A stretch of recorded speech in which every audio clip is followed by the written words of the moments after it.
तो मैं गाइस हूँ दिल्ली के पार्लियामेंट एरिया में, इसका लुत्फ़ उठा रहा हूँ मैं। बारिश खूब जम के हो रही है यहाँ पर।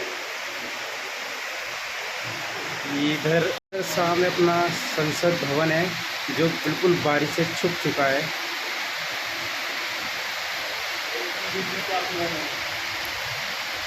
सुंदर नज़ारा, अद्भुत नज़ारा।